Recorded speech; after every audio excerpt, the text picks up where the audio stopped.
everyone and welcome once again to our YouTube channel. And today I have taken the second chapter of class 8 history portion. The name of the second chapter is about the establishment of the company power. So let's begin with. So सबसे पहली चीज हम लोग इसमें ये जानेंगे कि हमारे जो कंट्री है, in our country which foreign invented our country, कौन सा पहला ऐसा फॉरेनर था जो हमारी कंट्री में आया था? तो that was the Vasco da Gama. He discovered India in 1498 by the sea routes, and this route has been followed by the after Vasco da Gama, the Dutch, English, French, Danish, and many more other countries are also there.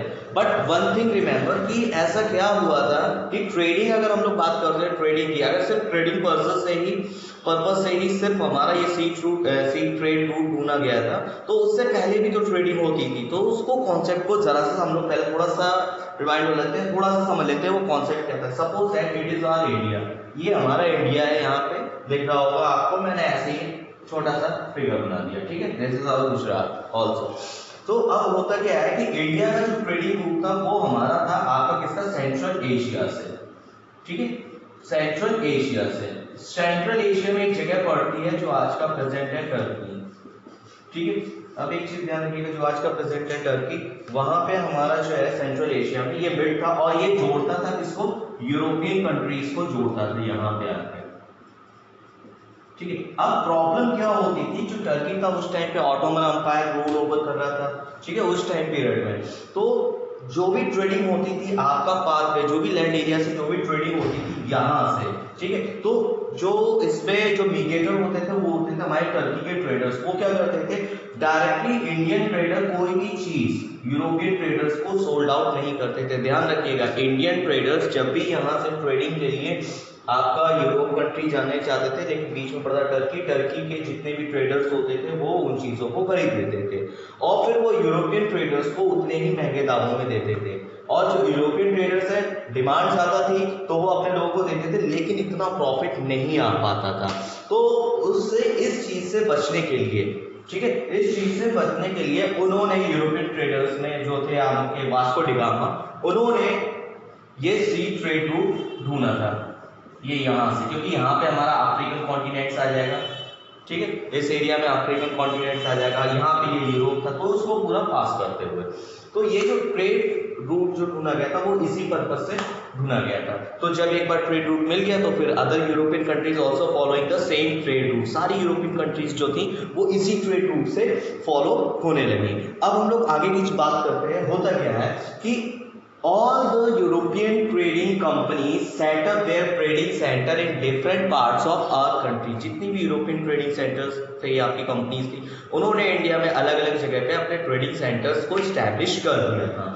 अब बहुत सारी जो trading companies थी वो क्या करती थी, यहाँ से इंडिया से अब चीप रेट में गुड्स यहाँ से खरीद के अपनी कंट्रीज को सप्लाई करती थी और ज्यादा से ज्यादा मुनाफा कमाती थी. अब उनको जो मीडिएटर था वो मीडिएटर यहाँ पे पड़ नहीं रहा था, टर्की आ ही नहीं रहा था हिस्से में, तो इसलिए उनको ज्यादा प्रॉफिट होने लगा.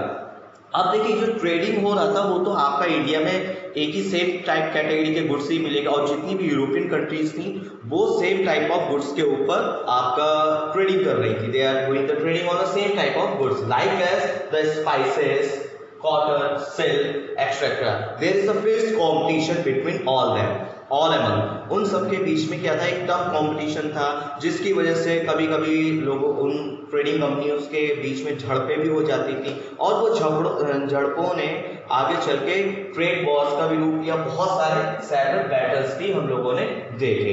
अब हम जो हमारा जो नेक्स्ट जो है, ये तो हम लोगों ने बात होगी हमारी पोर्चुगीज की. ठीक है, अब एक और चीज ध्यान रखिएगा कि जो सबसे पहले हमारी कंट्री में जो फॉरेनर्स आए थे वो थे पोर्चुगीज. वो कब आए थे, 1498 में.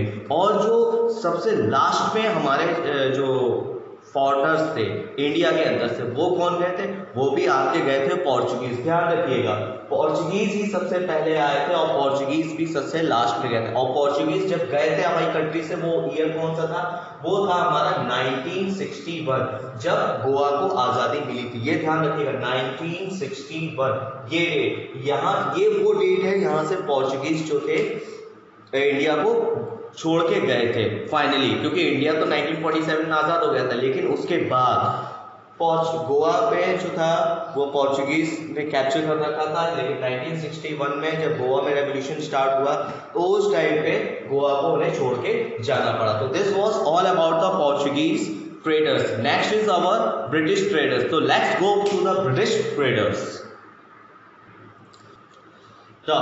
The British East India Company in 1600, 31st December of 1600, the British East India Company received the Royal Charter from Queen Elizabeth I.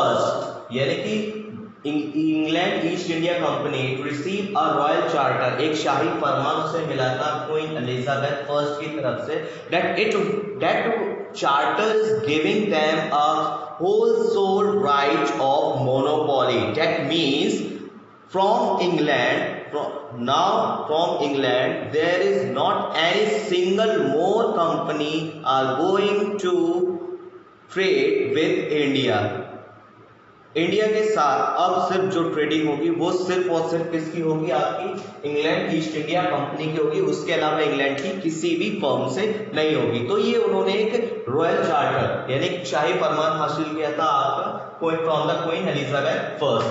Now in 1612 EEIC England East India Company established a first factory in Surat after receiving a Farman from Mughal king Jahangir. यहाँ पे भी जो फरमान है वो एक शाही फरमान होगा, एक तरीके का जस्ता होता है जिसके थ्रू उन्हें एक इजाजत, जिसे हम लोग हिंदी में भी कह सकते हैं, एक इजाजत के रूप में उन्हें मिली थी जहांगीर के द्वारा। तब उन्होंने अपनी एक फैक्ट्री सूरत में सेटअप कर ली थी। And in 1662 EEIC got Bombay as a gift from the king Charles II। देखिए इंग्लैंड ईस्ट इंडिया कंपनी को बॉम्बे जो था उस टाइम पे क्या मिल गया था, एज अ गिफ्ट उन्होंने दे दिया था। किंग्स चार्ल्स ने EEIC को बॉम्बे एज अ गिफ्ट दे दिया था। और वो भी किस पे था, एक जो पर एनम जो रेंट होता था उसका उस टाइम पे 10 पाउंड रखा गया था। यानी हर साल इंग्लैंड ईस्ट इंडिया कंपनी जो है एज अ रेंट उन्हें 10 पाउंड देगी अपने किंग को। ना वो उस राजा को he had received gift from Portuguese, और उन्हें जो बॉम्बे मिला था वो पोर्चुगीज की तरफ से मिला था on his marriage to the Portuguese princess Catherine Henrietta. यानी कि उनकी जो शादी हुई थी उन्हें ये दहेज में मिला था आइलैंड। ठीक है, ये आइलैंड जो था उनको दहेज में मिला था। उनकी जो शादी हुई थी प्रिंसेस कैथरीन हेनरिटा से हुई थी आपकी, जो कि पोर्चुगीज प्रिंसेस थी। उसके बाद after that later that the trading the Britishers set up there Madras, Ahmedabad, Calcutta as a main trading centre. तो ये आपके मेन ट्रेडिंग सेंटर सेटअप कर लिए थे आपके ब्रिटिशर्स ने। Now as we move forward before one more there is a company that is your French company. So let's begin with the French company. So the next European country who came to India as a trader was the French company. From the France East India Company. It established in 1664 and have a stiff compete with the Britishers. Britishers से बहुत ज़्यादा इनका एक तरीके से कहते हैं stuff competition रहता था, बहुत ज़्यादा इनकी लड़ाइयाँ रहती थी। तो उस टाइम पे they establish their trading post in Chandernagore, Pondicherry, Mahe and Karaikal. And during the time of Joseph Duplessis, who was the French Governor General, and have started a rivalry between France and the British. So by this rivalry, it rises a war. That war is known as Carnatic War. The three Carnatic War was fought with this rivalry. So the first Carnatic War was started from 1746 to 1748, and this war occurs due to the Austrian War of Succession in Europe. यानी कि ये जो war थी ये इसलिए हुई थी कि यूरोप में फ्रांस और ब्रिटिश जो सेना थी वो ऑस्ट्रिया पे कब्जा करना चाहती थी और इन दोनों के मध्य में युद्ध स्टार्ट हो गया था। The war has been started. By that result, there is a war also started in India. So, France captured Madras while British attacked Pondicherry, and this war ended by the signing treaty of Aix-la-Chapelle. यानी कि ये जो लड़ाई हुई थी, यानी कि जब फ्रांस ने कैप्चर कर लिया था मद्रास के ऊपर, जबकि ब्रिटिश ने पौंडीचेरी के ऊपर। अब ये लड़ाई जो खत्म हुई थी एक संधि के अनुरूप हुई थी, that the treaty was known as Aix-la-Chapelle. So this was about the first Carnatic War. Now the second Carnatic War, it was started from 1749 to 1754, and this war is broke out due to the issue of succession to the throne of Hyderabad and Karnataka. यानी कि ये जो लड़ाई हुई थी ये सिर्फ और सिर्फ हैदराबाद और कर्नाटक के जो उस टाइम पे रूलर थे उनके आपस में बीच में हुई थी। जो हैदराबाद में जो राजगद्दी को लेके दो भाइयों में जंग छिड़ रही थी, दैट वाज नासिर जंग एंड मुजफ्फर जंग।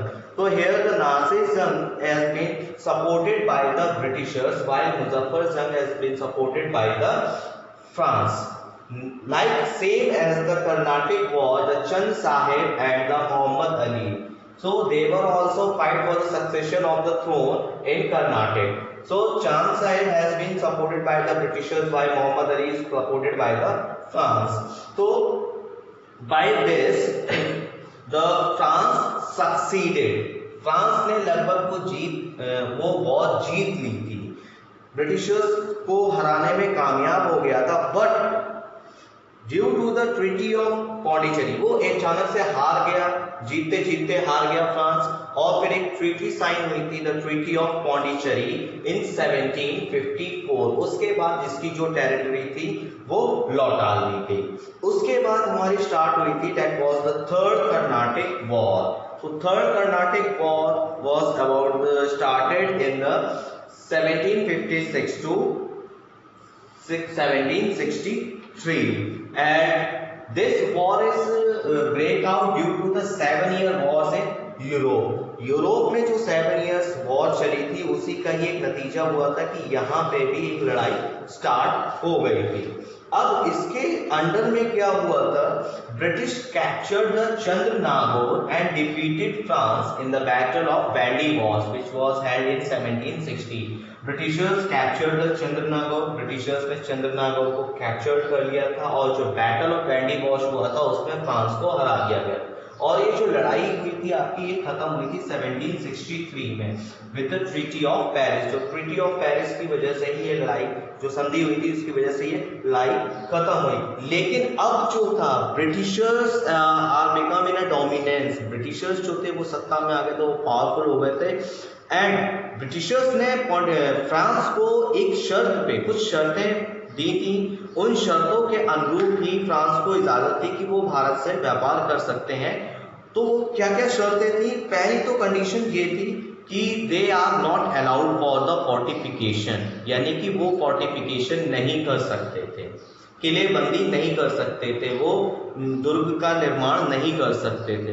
Second, if they want to trade they have to pay the taxes to the Britishers। अगर उन्हें ट्रेड करना है तो जो टैक्सेस होते थे वो ब्रिटिशर्स को देने पड़ेंगे। कुछ एक्सरसाइज ड्यूटीज होती थी, जो वे सी रूट्स होता था तो उन पे कब्जा हो गया था ब्रिटिशर्स का। तो कोई भी यूरोपियन कंट्रीज अगर यहाँ पे ट्रेडिंग करने के लिए आती थी तो उन्हें सी रूट्स पे जो भी टैक्सेस पड़ते थे वो देने पड़ते थे।